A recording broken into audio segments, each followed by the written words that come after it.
Good morning. So today is our acclimatation day. We are here in the town of Namche Bazaar at the moment, and we've got a nice wee easy one today. We're not going too far.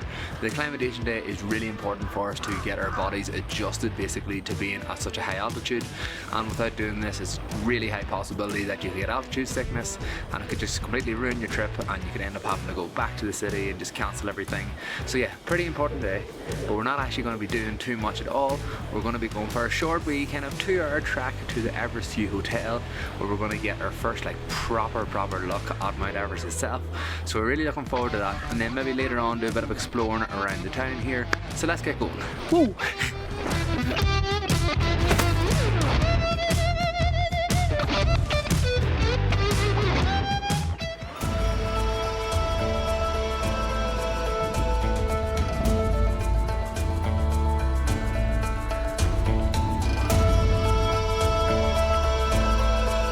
Oh, it's getting slightly warmer already going up these steps, so we're getting a few wee layers off. Or Aisling is anyway.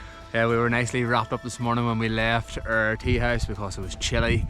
And yeah, once you start walking up and getting a wee bit of elevation, you get pretty sweaty. You get pretty sweaty, and then once you stop walking, there's a wee like cold breeze, and you're like, ooh, chilly. Yeah, you have to choose wisely where you want to stop, because if you stop in a breezy spot, you will be frozen. Yeah, completely. So a few layers off, and then we'll keep walking again.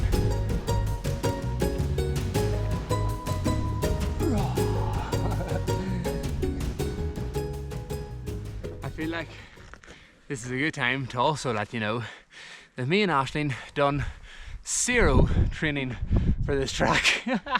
The biggest flipping track of our life, and we done 0 oh sorry, you know what, I'm lying. About 2 months ago when we were in Laos, we bought a skipping rope and we were like, let's start skipping every day, getting into kind of doing a bit of exercise, getting ready for base camp. And I would say we skipped maybe 4 times in total, and that's the height of our training. So starting to regret that slightly now, I'm not gonna lie, but we're here, we're doing it, and let's hope to God we can finish it. But I have faith. Let's go, lads. Whew. I definitely think I skipped more than 4 times though.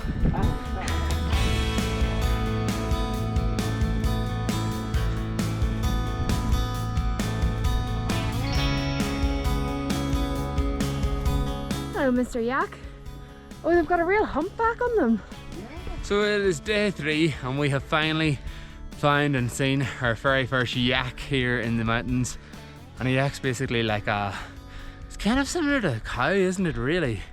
I don't really know how to describe it. It's like a big fluffy hairy cow with like horns and... Oh, he's coming over to say hello. Oh, very cool. I don't think I've ever seen a yak before. Very cool.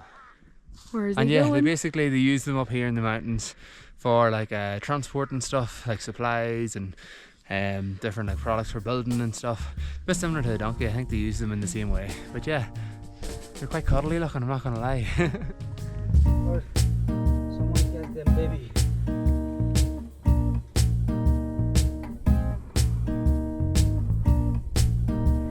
Okay, I don't know if you can actually make it out behind us here, but on like a lot of the mountains here, you can see like white strips of snow and ice that's just going the whole way from the top down to the bottom.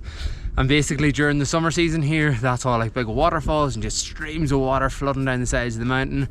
But because we're peak winter season now, it's just completely froze over, and it's just huge like ice glaciers, I don't know what you would call them, just huge ice falls just absolutely everywhere. And the snow on top of the mountains is just incredible. I feel like incredible is going to be the word of the trip, but everything's just absolutely out of this world. It's insane, but it's bloody cold. Let's keep going. Walking towards these snowy mountains is just something else. It's something we've dreamed about for so long, and it's also so beautiful.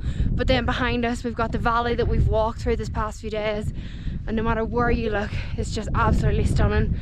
Such a beautiful place, and it feels so good to be back in the mountains.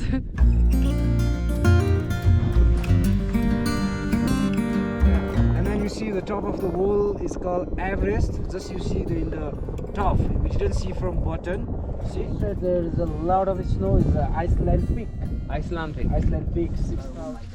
Oh lads, what a flippin' amazing day this is. We have just got our first proper sneak peek at the tip of Everest. Yesterday we seen a wee tiny snippet of it, but today we've got a proper view of it. Literally right here behind me somewhere. I can't see in the camera which one it is, but one of these is the very peak summit of Mount Everest, the biggest mountain in the world. And just to get a view of it is just such a feeling, such a feeling. We're nearly at the Everest View Hotel, which is today's kind of end goal. And yeah, there's just helicopters coming in left, right and centre. There's a lot of people flies straight to the Everest View Hotel to get that just kind of sneak peek off Everest itself. And yeah, there's loads of helicopter landing spots and all here, which is pretty cool. And you've probably heard in a lot of the clips we've been taking over this past few days, helicopters just going mad in the background. They're just non-stop, constantly going. There's one every 5 minutes, 10 minutes, and that's like different people coming in to do like helicopter tours of like the Everest region, different people getting emergency rescued from the mountains, and yeah, people coming to fly into the Everest View Hotel. You can also get a helicopter straight to base camp if you're plenty of money, that is. It would be a nice pretty pound to do that. So there's just helicopters all the time. And it's fascinating for us, absolutely fascinating. What a flippin' day.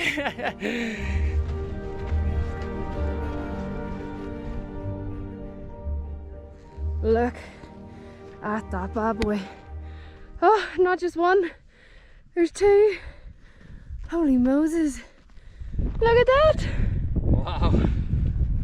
The only time we've ever been this close to a helicopter has been in like a war museum or something, where like they haven't actually been functional helicopters.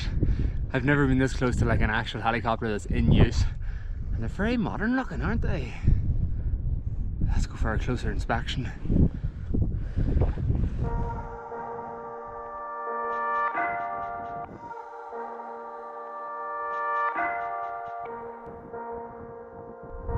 Personally, this is as close as I want to get to one of these bad boys, because I want to be able to know for myself that I have completed and done base camp myself with no help from this guy. We have just arrived to Everest View Hotel, and just look at this view behind me. It is absolutely beautiful. It is such a great day. It's so still, and there's hardly any people here. So we're gonna chill out, get a warm drink and warm ourselves up. And that's another great thing about being here. On off season, there's hardly any people here. Our guide was saying that during peak season, you can hardly get a seat at these tables. So we're just gonna sit here and take it all in. Wow, look at that village way over there. That's what I was looking for. Kumjung? It's mad looking.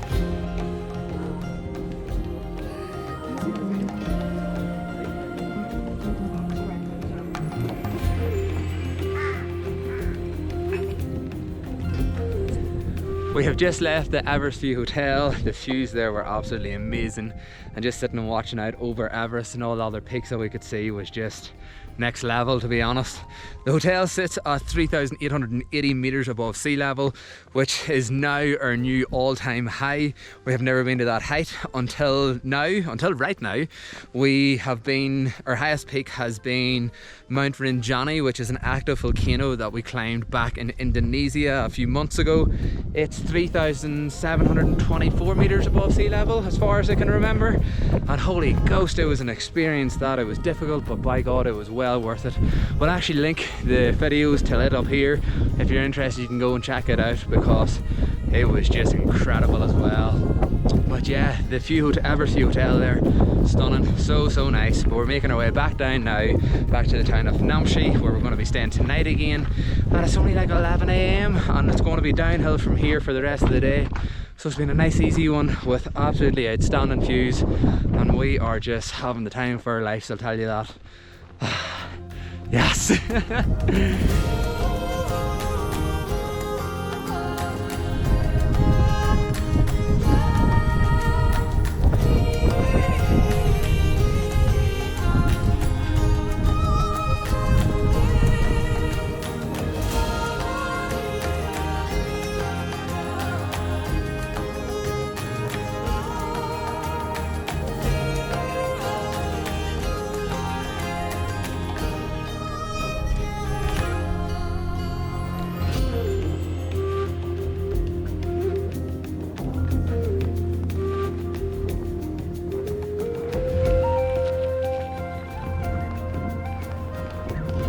And we're nearly back down.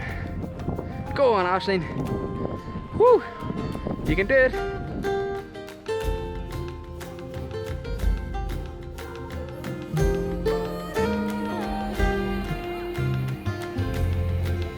As we've come back down into Namche town here, there's actually a market happening, and it happens every Friday. Loads of people are gathering around, getting all their supplies in. There's loads of fruit and vegetables, drinks, soups, soaps, everything they might need here in the town, and it's so cool to be able to witness it. And I think there's actually a butcher's up in the top corner as well.